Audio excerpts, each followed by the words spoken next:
Welcome to New Life Live with host and founder of New Life Ministries, Stephen Arterburn. New Life Live is dedicated to transforming lives one at a time, thanks to the giving hearts of you, our listeners. Our goal is to provide you with wisdom from God's Word to give you hope and help in life's hardest places. If you have a question you'd like to ask today, our phone lines are open. Call 1-800-229-3000. That number again is 1-800-229-3000. Now here's Steve.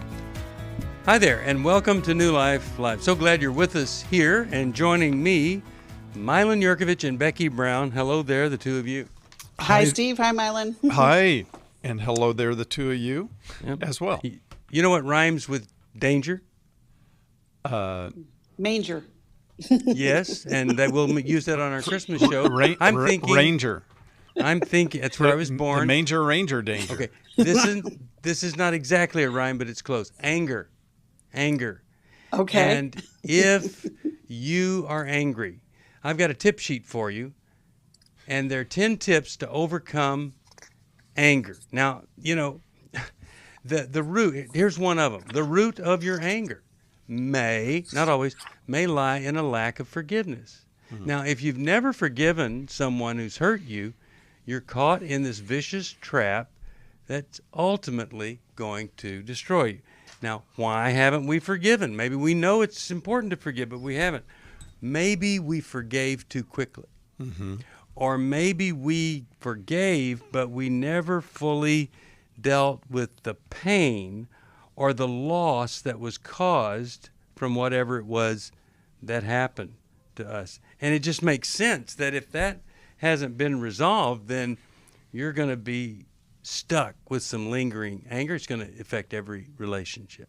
Mm-hmm, for sure. You know, in the book that we did, 100 Days of Freedom from Anger, Steve, we explored the idea of the lack of control can cause us to be angry because we think that the whole world should operate at the way that we think it should. I mean, maybe I'm just speaking for myself, but I think you're right. I tell you, one of the lab results or testing results is when you're in a car and you're expecting everyone to drive the right way or drive the way that you think they should. If you have an anger problem, it might show up in that car on your way to wherever you're going.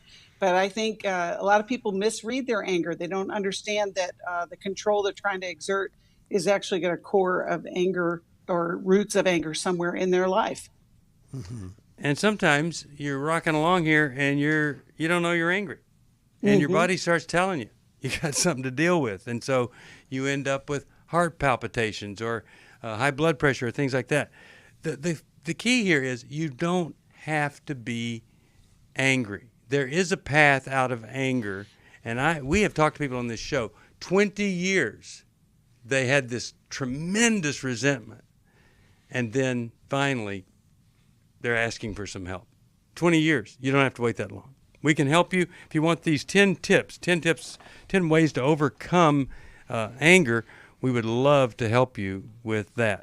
Now, I would like to go to a caller right here in the beginning to Adam from Scranton, Pennsylvania, listening on Sirius XM, channel 131 at 1 p.m. Eastern Time. Hi there. How are you? I'm doing well. How are you guys? We're doing okay. It's a little scratchy there where you are, but I think we'll be okay. How could we help? Oh, there's the music. Tell us what the problem is going to be, and we'll talk about it during the break. I've been married for 18 years. I'll keep it short because I know how radio works. We'll come back from the break. I've been married for 18 years. I've been having some really terrible issues. My wife is out of the home now. She's been out of the home in and out for about roughly a year. And there's certain things that have taken place throughout the 18 years that I think have led to where we are now. And when we come back from the break, perhaps you guys could tell me if there is a viable path to saving my marriage. Okay. All right. Well, I'm glad you called. Sounds pretty serious to me. You're listening to New Life Live. We'd love to help you if you ever need help. 1-800-NEW-LIFE. And, of course, our marriage intensive is this thing that really performs some miracles, or God does the miracle through it. You can find out at 1-800-NEW-LIFE. Chris Williams on coaching. Oftentimes I get asked, what is the difference between therapy and coaching? The biggest difference between the two is that a therapist is going to be looking for a diagnosable mental health condition, whereas a coach is going to look at a particular issue and help a person work through that. If you need a coach, call New Life today and ask about the New Life Coaching Network. Our coaches have been trained and screened with the same intensive process we use for our network counselors. If you're looking at an issue in your life that you just kind of want to change, whether it be your weight or leadership or other areas of behavioral patterns, check out coaching. There can be some really, really helpful things for you. Take control of your life and take action to achieve your goals. Call 1-800-NEW-LIFE. That's 1-800-639-5433 and talk to us about getting a New Life coach. 1-800-NEW-LIFE.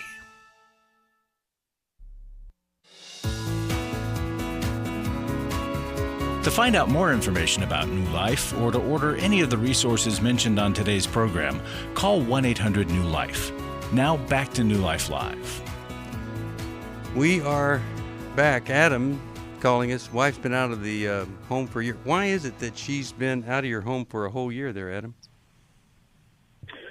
I'm sorry. Could you repeat the question again? I'm so sorry. Why has she been out of the home for a year? So leading up to last year, she had spent a good maybe 10 years accusing me of cheating. But in all reality, she was essentially projecting onto me what she was out doing.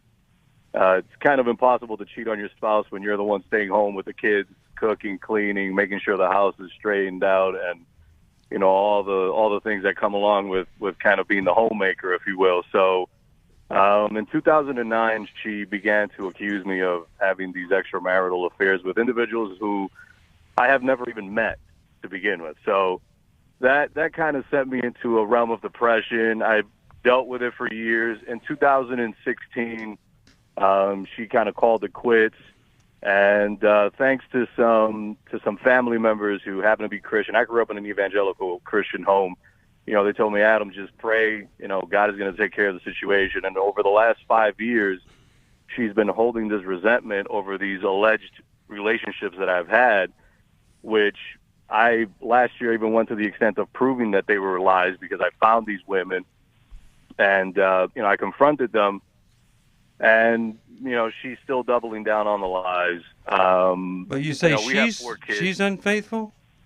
Has she? Did you say she has was? been? Yes, sir. Uh-huh. Okay. She has been, yes. And what did she do about resolving that? Nothing. The only thing that she's ever done is really she's doubled down on the accusations. So once I proved that I had never even met these women, she proceeded to state that my mom, who happens to be a Christian of over 20-some-odd years, that my mom is paying these women to cover for me. You know, she's gone off and said that, I have family members that are helping me cover for these things that once again, I've never even met these women. So is she delusional, or is this intentional, or is she delusional? Well, the intentional part, I think that's probably more accurate, and it's at this point it kind of saddens me because the 3 oldest out of our 4 kids continuously tell me that I'm the one who's delusional because I keep trying to fix things with her. And over the last year, she's left, about maybe 6 times. And then if you include the time that she left in 2016, that's about 7 times now that she's come and left, or, left and came back. And, okay. And I'm just 2 affairs, trying to hold on to my marriage. 2 affairs. She said 2 affairs, no remorse. Why are you, and now she's not living there and continued causing problems for you. Why are you still with her? That's what my kids keep asking me.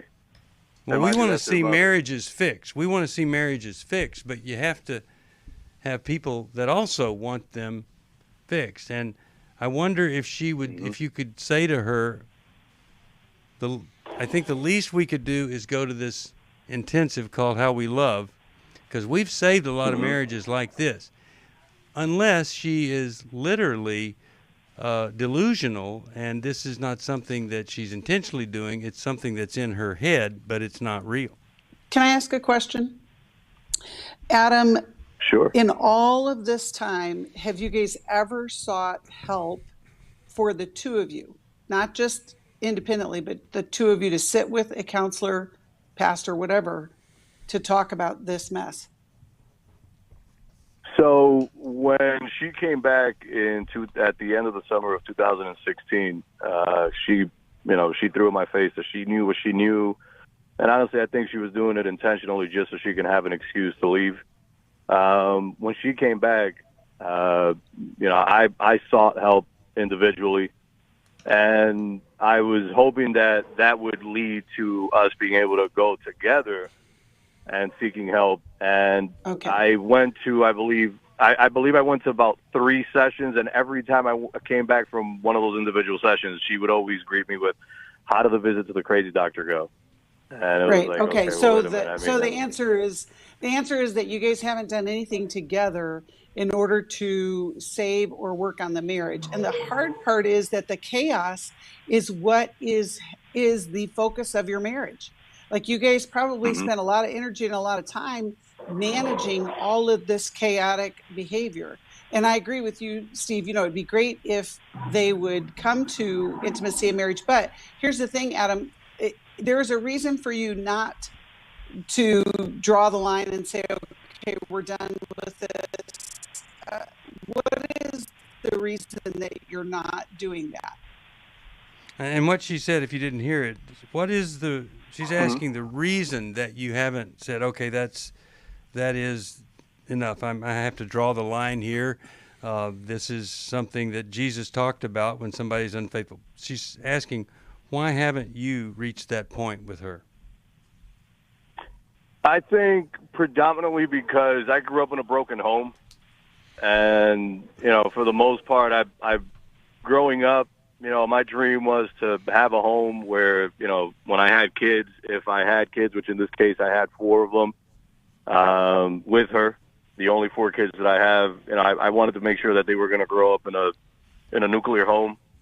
And I've continuously tried to keep the family together, but I think they've grown up in a nuclear home, but it's not the kind of nuclear you want. I mean, it's just been one disaster after the other. So can you see that might have been the kind of the false god in all of this that has caused some things to get out of hand that don't need to be? Let's talk to Milan. Milan, what are you thinking? Well, Adam, what are your kids saying? They're saying you're the delusional one for staying with her. What are their reflections, and what is their commentary on Mom? So the oldest out of the 2 boys, he's now 14, and he's the one that's constantly telling me, "Daddy, you're delusional." But the 3 oldest, because the 4-year-old, he's just there. But the 3 oldest ones, they from the onset back in 2016, they've pretty much been steady the entire time. Daddy, when I brought it up to them in 2016, should we go drive up there to her mom's house in Massachusetts? We're in Pennsylvania. And which, mind you, we ended up in Pennsylvania because of her. But the whole thing is, they told me, "Daddy, can we please just not go?" I went against the grain, brought her back. She spent 5 years, and for the good past 5 years, she's essentially always said in front of the kids, "Well, I'm sacrificing," and I never understood what she meant by that until last year. Adam, hold on 1 second. Well, I'll tell you. Go ahead. I just want to know what the kids think of their mom. I know, I digress. They want nothing to do with her. That's the plain and short answer. And they want nothing to do with her because what do they see and feel around her? They have seen me suffer around her. They've suffered around her. She's levied some pretty disgusting lies about me and the kids. And they feel extremely hurt. Okay, so there's and they feel like there's no recourse. Okay, so if you believe them, and there's no reason you shouldn't, but what you have is a collective wisdom there in the family. You have the three older kids, and they're saying, Dad, something's really wrong here with Mom. And you can use that as leverage to ask Mom to get help. You can use that for leverage to ask the court system to have your wife get help and try to figure out what's going on with her. I think one of the things you really need to help those kids with is to rescue them. They're saying, I want out of being around Mom. And that's quite a majority, okay? And I think you need to pay attention to that and realize it's not just your marriage. I'd love to see a marriage restored. That's what I do for a living. But we have to pay attention to the kids and show them that their voice matters here. All right? All right. So here's the thing. You want to keep the family together. It is a mistake for anyone to say, I want to keep the family together at all costs. Right. Especially when the cost is to the children. I have to give up my desire or my dream for reality. And if you don't do it now, your kids are going to hate you for not doing it. Right. We see it all the time. So and some of the kids, this is their whole life. Yep. Like, this isn't, like, in your mind, Adam, you've got these timelines, but for these kids, this is their life. This is their childhood. So I think you've got to do something different. And it isn't, if she was hitting the kids, we would say, get your kids to safety. Okay, she's not hitting them, but the emotional trauma is hitting them every single day. So they need Dad to do something to change this. They need Dad to get her out of their life. And perhaps when you do that, she might wake up, get help, and be a different person. But and if you keep doing this with her, she has no motivation to get any kind of help.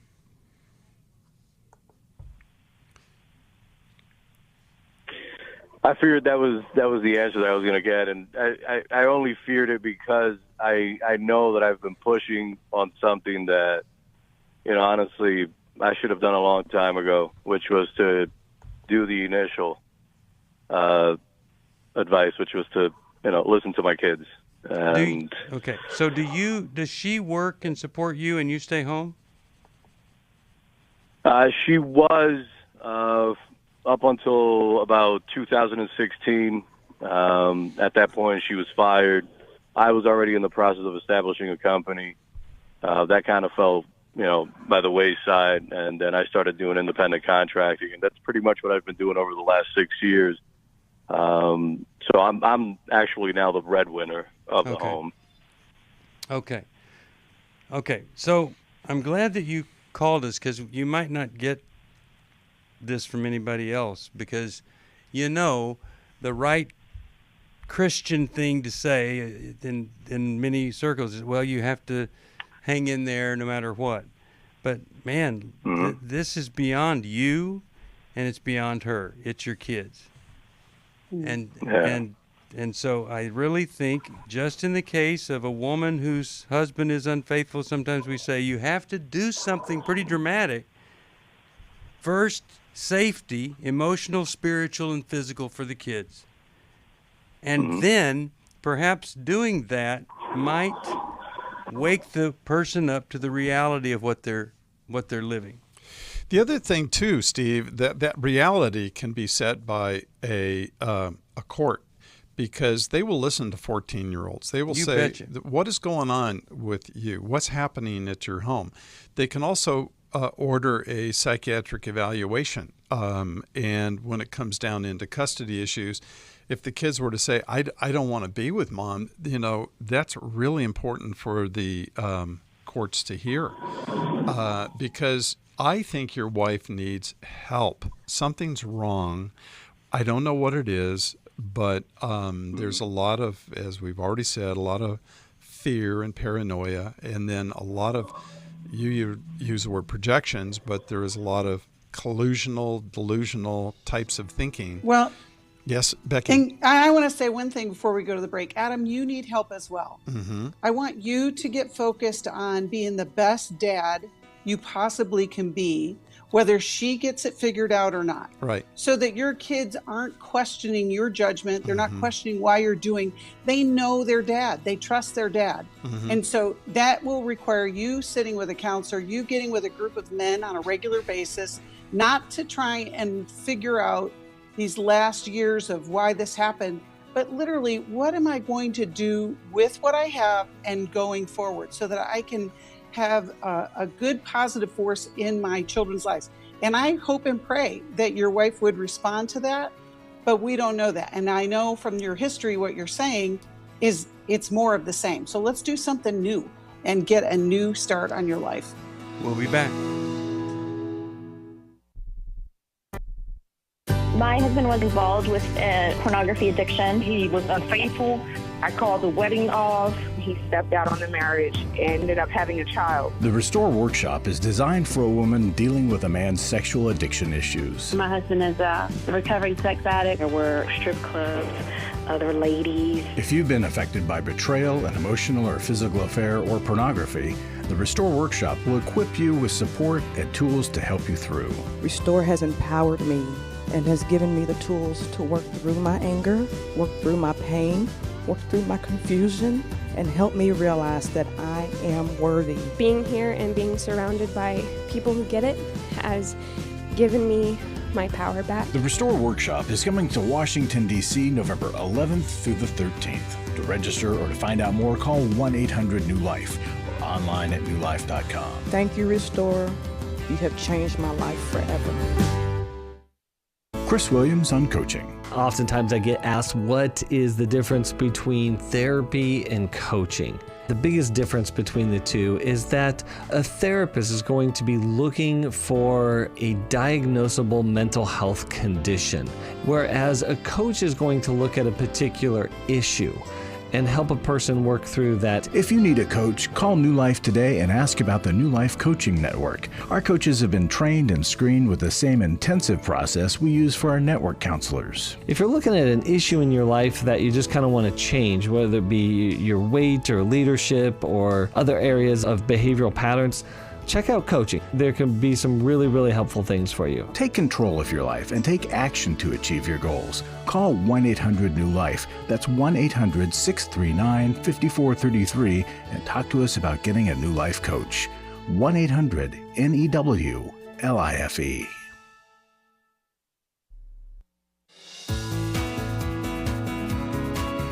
We'd love to hear from you. If you have a question or a comment, call toll-free 1-800-229-3000. Now back to New Life Live. We're back. You can always download our app, and we're there all of the time. Let's go to Denise, Allentown. Wait, no, let's finish. A couple of more things here just to wrap this up. Just to say tough things need to be done. Hope that it causes her to make some changes. She may need some serious psychiatric help. Please listen to those kids. And I'm going to send you a copy of Every Man's Bible. Just my way of saying, glad you called us. I just found out today that Every Man's Bible has sold over 10 million Bibles. Wow. That's a lot of Bibles. Wow. So A lot of men. A lot of men have been helped by that. All right, now let's go over here, and I had the person right there. Let's go to Denise from Allentown, Pennsylvania, WBYN. Hi, Denise. How are you, and how can we help you? Hi, how are you? Good. What's going on? Good. I have my husband on the line. Me and my husband both are on the line, and he listens to this station, like he said, the past 3 weeks, and he just told me about it, and we wanted to call in with a question. We've been married we've been together over 30 years, married 20. Okay. And we have a lot of problems in our marriage. Okay. What do you need help with today? Well, you want to talk, honey? Or? Yeah, well, we more so trying to look for some professional help, some counseling, a lot of infidelity and on my part, and addiction abuse, and I'm addressing now, but I'm trying to, put some substance, some trust back into our marriage. And I think I'm ready to get professional help. I've always been against it, but I know it's needed. And I talk to you guys every day now, and I get a lot from y'all station. Okay. Well, what have you done so far to help with these affairs and things like that? What are you doing? Well, with my addiction, I'm clean. I'm establishing relationship with other guys that's been clean. But the other part, me cheating and everything, it's just been, I don't know, it's just been an ongoing thing. Yeah. And are you in any kind of program to help you, or are you just meeting with some guys? No. Oh, no, I go to AA. Okay, that's good. AA. All right. Well, we need to treat this other thing too. You need treatment for that. I'm sure you've heard about that. Let me turn you over to Milan and Becky and see what they have to say here. They might be. What do you think, Becky? Well, here's the thing. I appreciate, James, the fact that you have intention to change your life. Intention will get you about 3 minutes in the right direction, right? You got to have a plan. You got to have a process. And so if you're going to AA, if you're going to NA, that's a good step in the right direction. However, you also have to deal with this sexual integrity issue. I'm sure that all of this is wrapped up in something in your past, which you probably have not gotten to yet. But, Denise, you've been the recipient of all of his struggles. I'm not saying you're innocent, but I think this is probably why you guys have had a difficult marriage. And so, have you ever thought about working with a counselor together as you get going forward? Yes, I've been to counseling because, again, there has been a lot of cheating and a lot of infidelity. So for me, I've been to counseling and different groups to try to work through it. And I love my husband and he loves me, but we've had so many issues. So I was trying to work through it as a Christian woman, trying to work through it and stay and uplift my marriage and try to make it work. But it's just that now he's on board, and we're trying to figure out what do we do, where do we go from here. Sure. Yeah. Well, I wonder, a lot of times a man will only live up to what the woman is expecting him to do. And so I hear your commitment is wonderful, but that commitment also has to come with some expectations from him, right?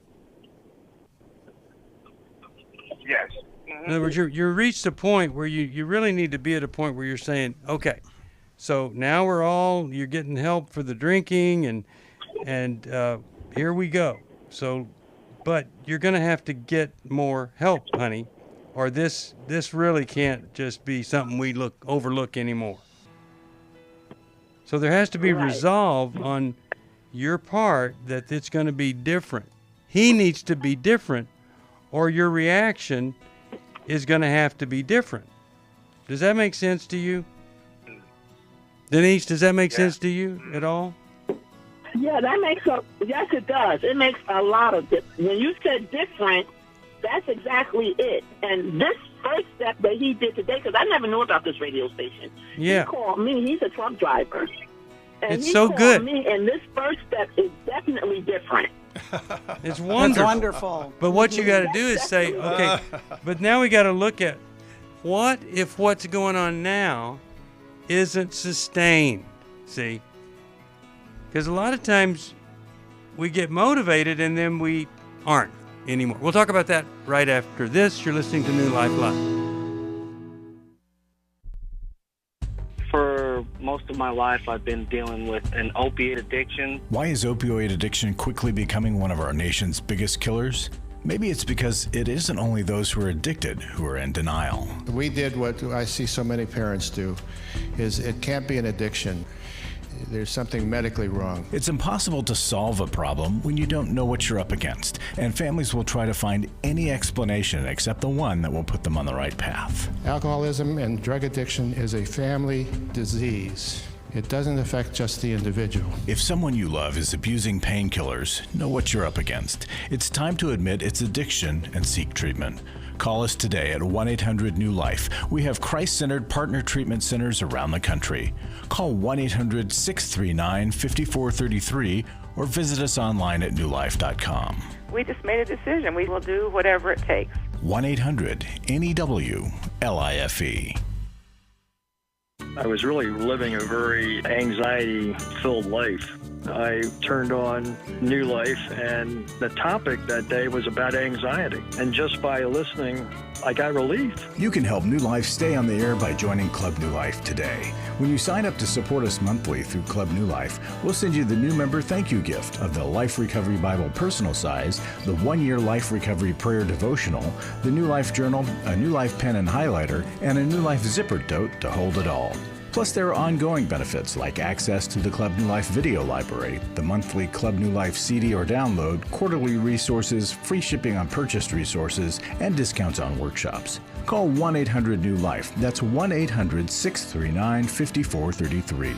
Support Club New Life, and together we can help hurting people find help and hope in life's hardest places. Call 1-800-639-5433 to join Club New Life today.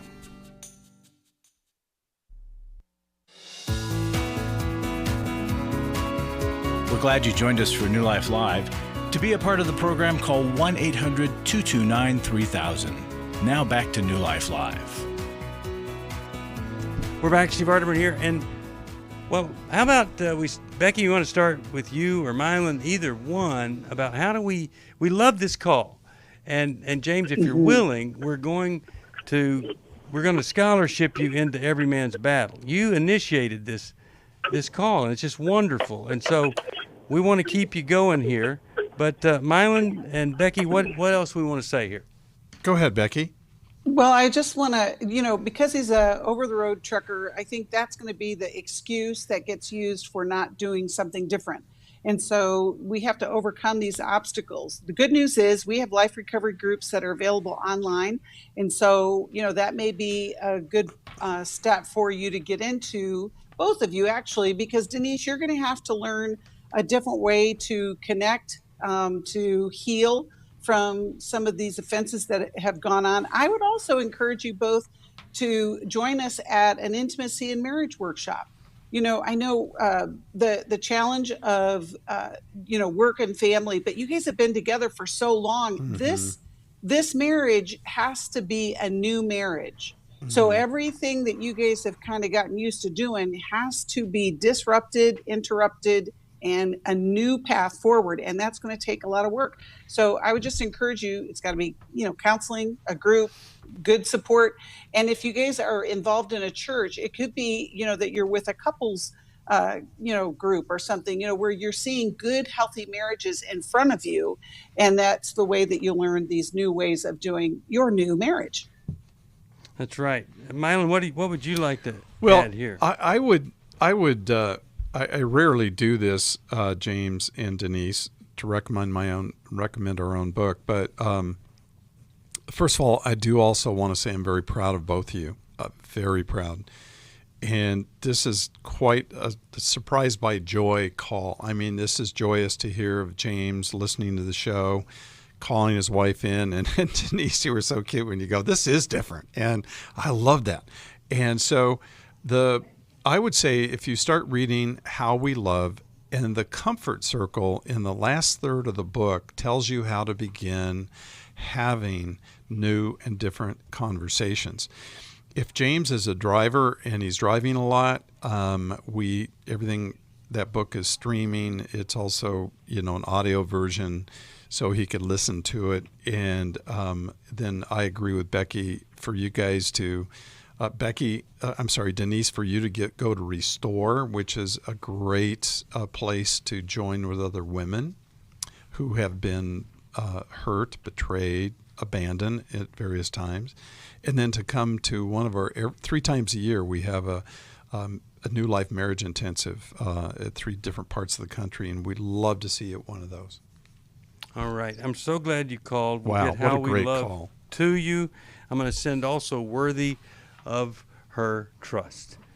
1-800-NEW-LIFE if you want any of those or want any information about our workshops. Larry is worthy of our trust. He's been that way for almost 20 years. Larry, what do you have for us today? And how we love Larry. Yeah. I mean, there we go. We need to write that book. Hey, I'm sure Rhonda's already written it. Hey. Yeah. I'm going to do something different today. I wanted to encourage folks to really think about what we do here in seeking funds and fundraising. And there is a book that Henry Nouwen wrote. Henry Nouwen was a Dutchman. He has since passed, but he was a professor. He was an author. He was a speaker. He was a pastor. And he wrote a little book called The Spirituality of Fundraising. And when I discovered this book some years ago, I thought, hallelujah, this is my heart. And so I want to read one short little paragraph out of it.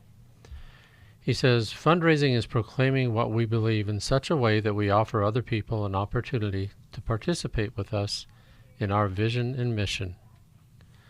Fundraising is precisely the opposite of begging. When we seek to raise funds, we're not saying, please, could you help us out because lately it's been hard? Rather, we're declaring we have a vision that is amazing and exciting. We're inviting you to invest yourself through the resources God has given you, your energy, your prayers, and your money in this work to which God has called us. Our invitation is clear and confident because we trust that our vision and mission are like trees planted by streams of water, which yield their fruit in its season and their leaves do not wither. From Psalm 1. So sometimes we get caught up and it feels like we're begging, but we want you to know that we have a vision. Our vision is to help people experience Christ and to experience the Holy Spirit move in such a way that your mind and heart is different. You have a different perspective in life. And we invite you in that with us. And people that have the resources and people that need the resources, when they intersect, great things happen for God's kingdom. Amen. And that's why we seek what we do. And I would add, if you want a copy of this book, email me at larrys@newlife.com, and I'd be happy to send one to you. I think it would say to you that we're really serious about money and finances and resources, and it's a spiritual exercise. It's not just us asking for money. That's right. It really is, and no one, I think, gives like our givers give. And Larry, even when you ask, I mean, it's so from your heart. And so if you want this book, please email us. If you can help us, it's 1-800-NEW-LIFE, or you go to newlife.com. Be part of these great things that God is doing through this ministry. And the thing I like about that book is you can read Henry Nouwen's book now and later, so you have your choice of when you want to read it. When I say book, it's kind of a booklet. It's a It's booklet. not very long. It's fast. Yeah. All right, 1-800-NEW-LIFE, newlife.com. If you didn't get the email, what's your email one more time, Larry? LarryS@newlife.com. All right, thank you, Larry. Thanks for all you do and who you are. Let's go to Terry, Rockwall, Texas, KWRD. Hi, Terry. How are you today? I am great. Thank you for taking my call. How can we help? I've listened to your program for over 20 years. Probably should have called several times, but and as a result, I'm a New Life member. Wonderful. Member. Thank you. Anyways, I have a 21-year-old grandson that I'm a guardian of, and he was born really early, 23 weeks. I've had custody of him since he was 3. He's got several diagnoses, and he's He's got intermittent explosive disorder Okay. and ADHD. He's on the autism spectrum, and he absolutely doesn't have a mass brain cell, period. And he's depressed. And that being said, he's very high functioning and very likable person. Yeah. And but anyway, he's been under care since he was 5 years old for mental health stuff, and he's also a believer and a baptized believer. And he, but right now he's kind of turned away because he doesn't like his situation, and he doesn't know why God allowed this to happen to him. Okay. And he's kind of developmentally. It's almost like he's 21, but it's kind of like we're going through teenage years. You know, What is? just the Tell me rebellion. the most disruptive thing that he does in the home there. Well, he has these explosive meltdowns in the house, and they come out of nowhere. You know, he'll misinterpret something, and he'll get mad. There's no. That's not really why I call, though. I've learned. Okay, how to what's your handle that. question? But What's your question? my question is, the phase that he's in right now, we're stuck. He is, normally, if he had a normal brain, I would have kicked him out of the house by now. And because he refuses to work or try. And now he'll do stuff for me. Now he gets a disability check, and I take, some money out of it for his expenses, and he drives, so he has car insurance. And I take that out, and then he has some money that he uses for gas and stuff. And because he has no math concepts or whatever I give him is gone within hours. Okay. And so I can't give it to him.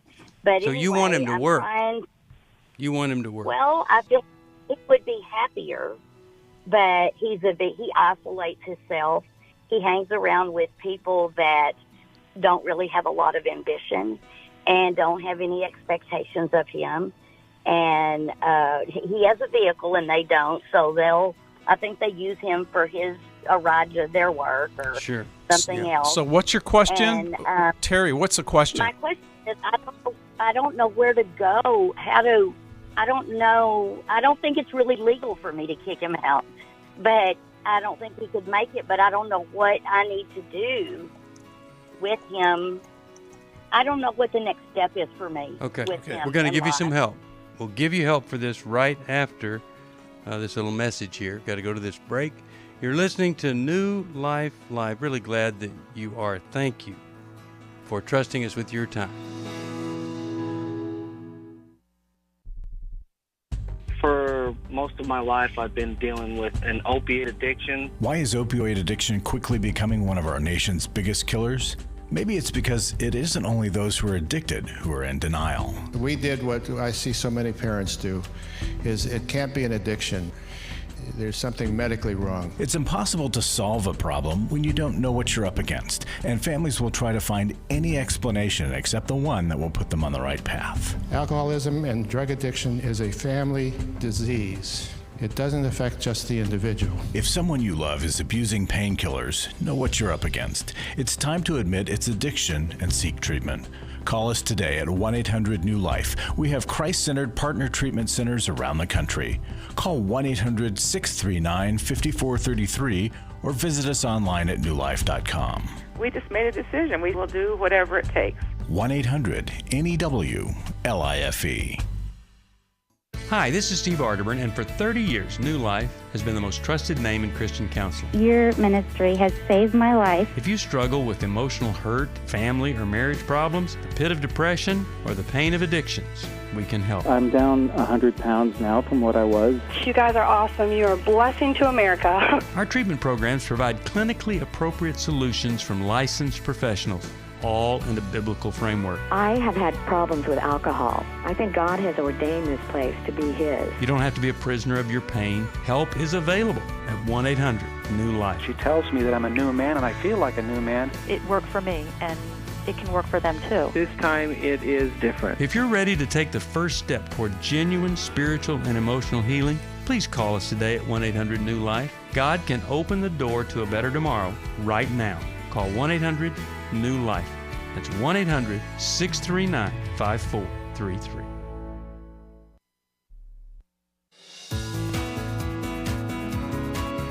To find out more information about New Life or to order any of the resources mentioned on today's program, call 1-800-NEW-LIFE. Now back to New Life Live. We are back, and so we're talking about 21-year-old at home, and Terry's a guardian.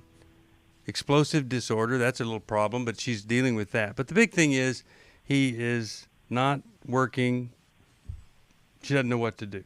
So, Becky, Milan, which one of you thinks maybe you could help this really tough situation? It's part of my own story. I mean, my son, who's 30, also has disabilities, doesn't have the explosive. But first, I want to just say thank you, Terry, for being a good grandma, for being a good parent, and for providing a safe and stable home for him. Because even though he has these issues, you have provided some stability for him. As far as the work thing goes, this is going to be his next thing. So I assume he graduated high school. If he has a car, he has some ability. If he has a driver's license. So we just need to set the standard that everybody works. We all have a job in some form. We are from a family that has a strong work ethic, so it's hard for all of us to deal with this.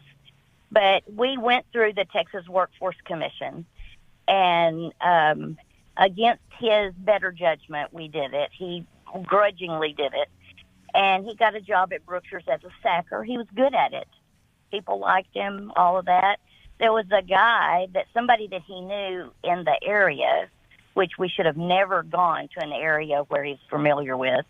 But he was harassing him at work, a customer. And it kind of came to a head. His psychiatrist was very proud of how he handled it for so long. But he ended up losing his job over it because the guy called him out at work and they had a big verbal thing. Right. Okay. So Terry, here's the thing. It's not going to work out the first time. And so the next time we got to look for places where there is some stability. There are some job coaches. I'm glad you were connected with those services. It'll make all the difference in the world. But I can tell you from my own experience and from the experience from a lot of people, it doesn't ever work out the first time. And so he might be feeling some anxiety because of what happened to him. And so you want to address that, but you can't let that go further. And you've got to have, I would say, a timeline and just keep working at it. But don't make this a source of conflict. This is what everybody's going to do. What do you want to do with your life? And maybe do some job training, some job exploration, but just get on that pathway out of not doing anything, because he's not going to be happy very long with all that time on his hands. Well, he is not. That's where he's at. He is not happy, but yet he admits that he doesn't want to work. He's lazy. He doesn't want to be responsible to somebody. And I tried to tell him that, if you want gas money after you run out of money, you have to do stuff for me. So for gas money. So you're responsible. What's the difference? Terry, there's more here, and Becky spoke out of her experience, and I'll speak out of mine.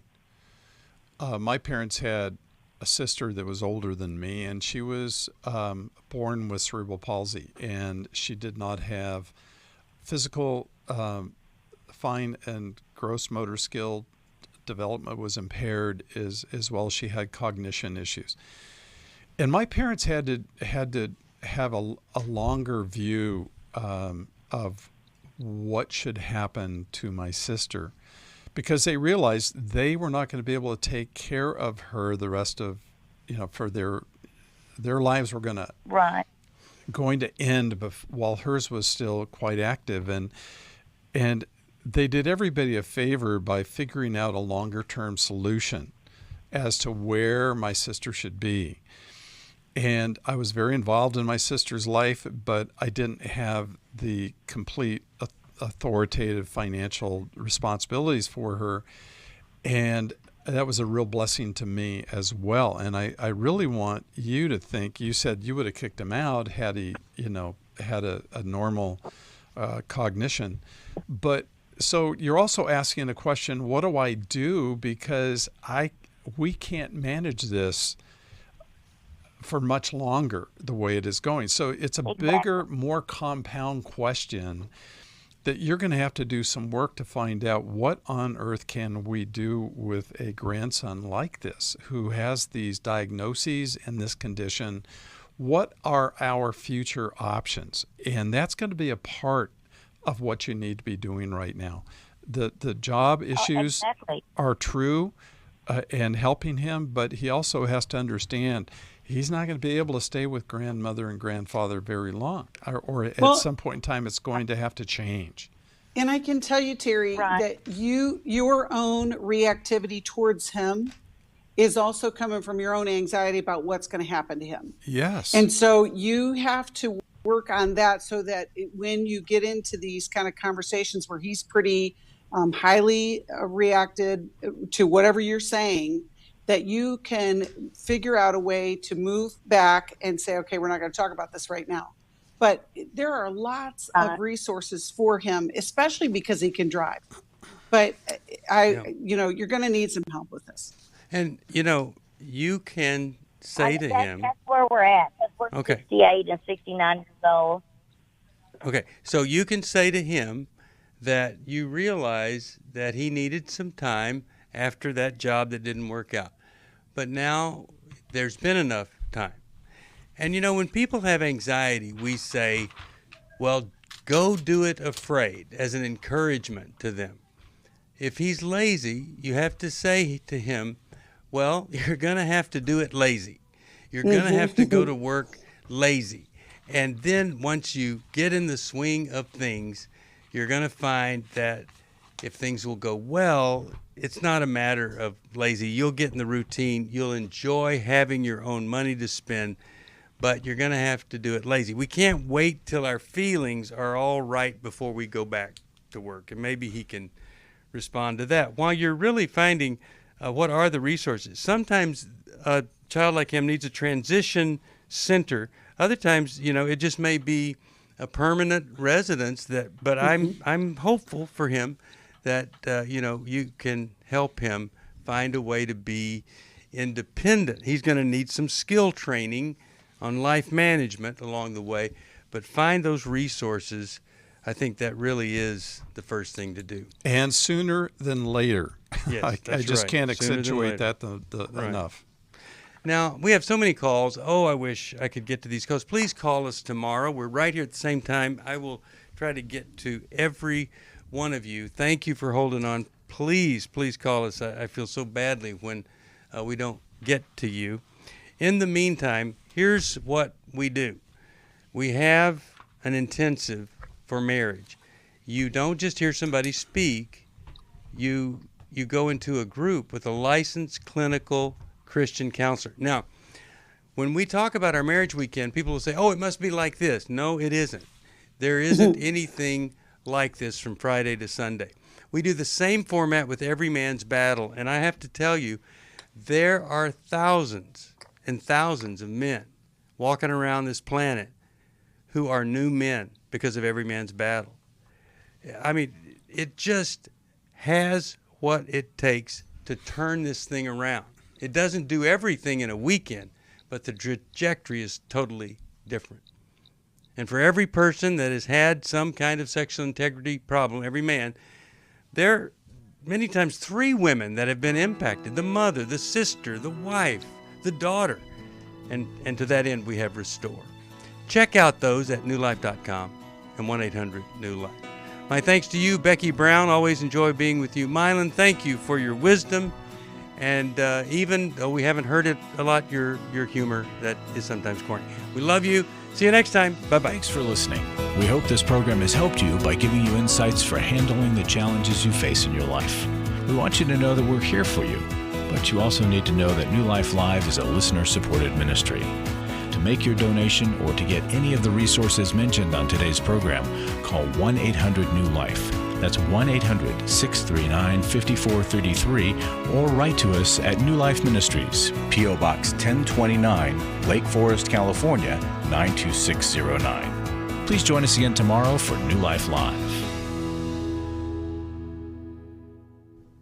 Hi, thank you for watching New Life Live. You know, New Life Live is a Christian counseling program where we deal with the hard questions about life, relationships, kids, free choice, freedom of will, whatever. It's all right there on New Life Live every day, every weekday, 1 p.m. Eastern, 10 a.m. Pacific. If you want to call into the live broadcast, you can find the schedule on newlife.com or click the social media link right below. You can see every episode of New Life Live on the New Life YouTube channel. Watch it with a friend, watch it later. Be sure to subscribe and hit that bell so you'll never miss another episode. So if you want to listen on the go, download the app. The link is right below. And I hope if you need some information, if you want to get some help, you'll call us at 1-800-NEW-LIFE. And I'll see you next time.